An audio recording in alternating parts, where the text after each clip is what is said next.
আল্লাহ তাআলা কিয়ামতের দিন সর্বপ্রথম একজন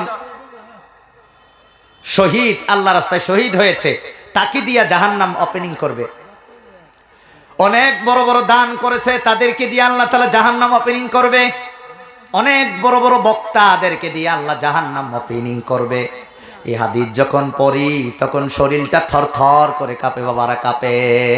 কারণ জানি না এই যে আপনারা সম্মান দিয়ে এখানে বসায় দিয়েছেন, এখন কোন ধরনের বক্তা আল্লাহ যদি কবুল না করে, তাহলে এই বক্তার মাধ্যমেই আমার জাহান্নাম ওপেনিং হবে।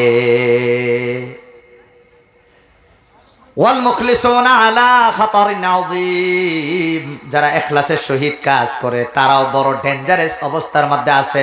কারণ মৃত্যু পর্যন্ত এই ইখলাস থাকে কিনা তার কোনো গ্যারান্টি ওয়ারেন্টি কিছুই নাই। দেখবেন রাসূল বলেছেন শেষ জামানার মধ্যে মানুষ সকালে ঈমানদার থাকবে, বিকালে বেঈমান হয়ে যাবে, বিকালে ঈমানদার থাকবে, সকালে বেঈমান হয়ে যাবে। বড় ডেঞ্জারাস সিচুয়েশনে আমরা আছি বাবা, বহুত গম্ভীর এক সময় আমরা আছি। এই গম্ভীর সময়ে আমাদের সবচেয়ে দামি সম্পদ ঈমান রক্ষা করা এই পৃথিবীর সবচেয়ে কঠিন ব্যাপার হয়ে দাঁড়িয়েছে বর্তমান। এক দেশ থেকে আরেক দেশ যাইতে হইলে বাবা পাসপোর্ট আর ভিসা ছাড়া যাওয়া অসম্ভব। ঠিক জান্নাত, এই দুনিয়ার থেকে আমরা আরেকটা জায়গায় যাব, এই জায়গায় যাইতে হলেও পাসপোর্ট আর ভিসার চূড়ান্ত জরুরত রয়েছে। জান্নাতে যাওয়ার পাসপোর্ট হলো ঈমান আর ভিসা হলো নেক আমল। এই ঈমান এবং নেক আমল যদি না থাকে, এই দুনিয়ার জন্ম নিয়া আমার এক পয়সারও লাভ হবে না। যা আনন্দ করতেছি 2-4 দিনের পরেই সব বিলীন হয়ে যাবে। এগুলা আখিরি আনন্দ, আখিরি আনন্দ এগুলা বাবা। ঈমান এবং আমল হলো আসল। এজন্য আমি বলতেছিলাম বাবা, উদ্দেশ্য ঠিক থাকতে হবে। উদ্দেশ্য ঠিক থাকলে সব ঠিক। আপনি সামান্য একটা কাজ আল্লাহর উপরে ভরসা করিয়া সৎ নিয়তে যদি কাজ করেন, দেখবেন গয়বী সহায় আল্লাহ আপনাকে দিতেছে। কিন্তু উদ্দেশ্য যদি বেঠিক হয় আর উদ্দেশ্য ঠিক না হইলে কোনো কাজের বরকত পাওয়া অসম্ভব, অন্তরে শান্তি অন্তত পক্ষে পাওয়া যাবে না। এই জন্য বাবার আমার ভাইয়েরা, আপনাদেরকে বলতেছিলাম দুনিয়ার মধ্যে আমরা থাকবো কয়েকদিন না দীর্ঘদিন, কয়েকদিন, শ্বাস আপ ডাউন করা পর্যন্ত। আজকেও মাগরিবের পরে পুঠিমারি একজন মহিলা একজন পুরুষের জানাজার নামাজ পড়ে আসলাম বাবা। মাগরিবের নামাজ পড়েই 2টা জানাজা হাজির। এই জন্য কে কোন সময় চলে যায় আমরা জানি না।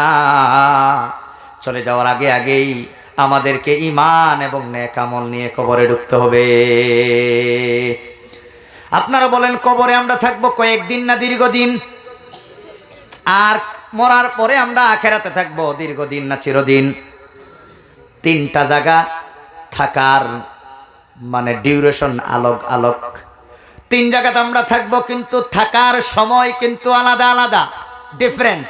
দুনিয়ার থাকবো মাত্র কয়েকদিন, মাত্র কয়েকদিনও নাও হইতে পারে, কয়েক সেকেন্ডও নাও হইতে পারে। কথা বলেন ঠিক কিনা?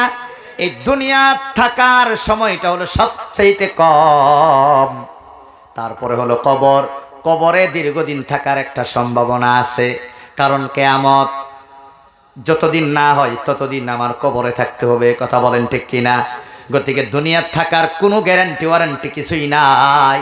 কবরে থাকার অন্তত পক্ষে একটা লম্বা টাইম যে থাকতে হবে এটা ধারণা করা যায়।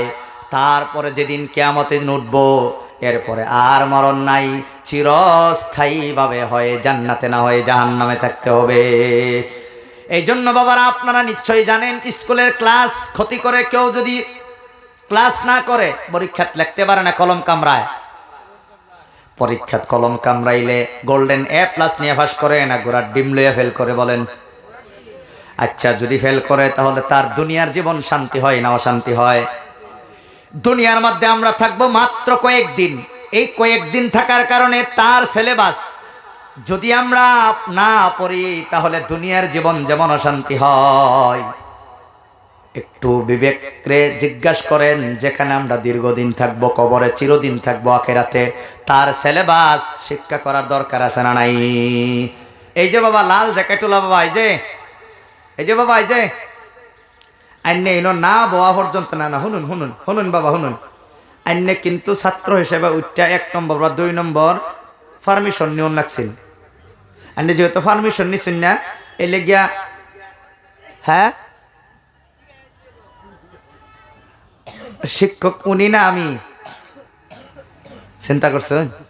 আচ্ছা আরেকটা কথা কয়ে দিই বাবা, আপনারা তো সবাই বলেছেন এখানে থাকবেন, এই কথাটাই হকলে বলবার কইবার চাইছিলাম, বেড়া এটা না হইনে গেছে গা। আমি কইতে চাইছিলাম স্কুলের একটা ক্লাস ক্ষতি করলে যদি দুনিয়ার মধ্যে কি পরিমাণ অশান্তি হয়, বেড়া 35টা ডিস্ট্রিক্টের একটা ডিসি মুসলমান নাই, একটা এসপি মুসলমান নাই। বর্তমান কপালে শান্তি না অশান্তি? দুনিয়ার 2-4 দিনের শিক্ষা ছেড়ে দিলে যদি দুনিয়ার এত অশান্তি হয়, তাহলে যেখানে তুমি দীর্ঘদিন থাকবা, যেখানে তুমি চিরকাল থাকবা, দুনিয়ার মধ্যে তো অশান্তি হইলে ভাই বোন অমুক চাচা নানা তোমার হসপিটালে ভর্তি করে, কবরের মধ্যে খেসনি হইলে কোন হসপিটালে ভর্তি করবো কও?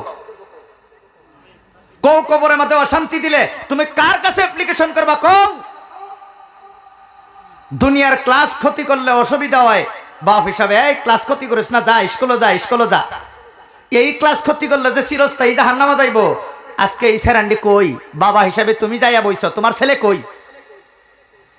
তোমার ছেলে যে সকালে উঠতে হঠাৎ স্কুলে না গেলে সেই দুনিয়ার মধ্যে অশান্তি হইব, এটা আমরা জানি, কারণ চোখটা দেখতেছি।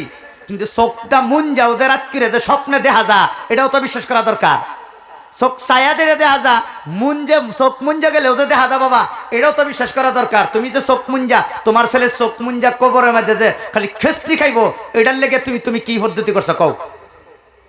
আমি আপনাদেরকে যে অত কৌশলে আপনাদেরকে আটকাইছি, আমার কি লক্ষ কোটি টাকা ইনকাম করবার লিগে আমি না বইছি? না আপনাদেরকে জাহান্নামের আগুন থেকে বাঁচাইয়া জান্নাতের পথ দেখাইবার লেগে এতটুক মানে একটু টাইট করছি? বলেন, এটা আমার ফায়দা না আপনাদের ফায়দা? বলেন।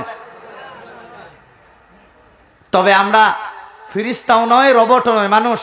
প্রাকৃতিক জরুরত পড়তেই পারে, আমারও পড়তে পারে। আমার পড়লে আপনাদেরকে এখানে বসাই হলো আমার বাথরুমে যাওয়ার লাগবো, এটা স্বাভাবিক। আপনাদের যদি পড়ে তাহলে 1 নম্বর বা 2 নম্বর কইয়া আপনারা যাইবেন। আর যদি ইজাজত না লইয়া কেউ যদি উঠুন, তাহলে আমি মনে করেন আমার থেকে আইনা বেশি জানুন, ওয়াজ আইনা করবেন, আমি জামগা একের কনফার্ম। একজন মানুষ খেলে যদি বিনা কারণে বিনা ইজাজতে কেউ যদি উঠুন, তাহলে আমি অন ক্যামেরা কইতেছি, আমি জানাম যে আমার থেকে আইনা বেশি জানুন, আমি বয়ান ছেড়ে দেম, কমিটির মানুষে ওনারা আইনা ওয়াজ ফিনিশিং দেওয়া হইবেন। ঠিক আছে না? ঠিক আছে না? আপনারা কোন ঠিক আছে তো? আর যদি 1 নম্বর 2 নম্বর জরুরত পড়ে, এই যে বোন, এই যে বোন, বোন বউ তুমি বাড়ি আরেকবার উঠলে ওয়াজ করে লাগবো। এখন বলেন, 1 নম্বর আর 2 নম্বর ইজাজত লইয়া যাইবেন, কোনো অসুবিধা নাই। তবে আর একটা কথা, আজকাল আমি কত চালাক, আমার থেকে আরো অনেক চালাক এনো আছে।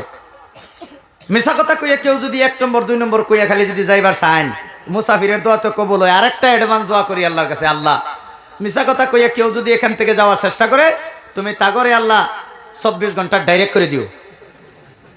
আর যদি আসলেই যায়, প্রয়োজন হয়েছে যায়, তাহলে আল্লাহ নোজ দ্য বেস্ট, আল্লাহ সবচেয়ে ভালো।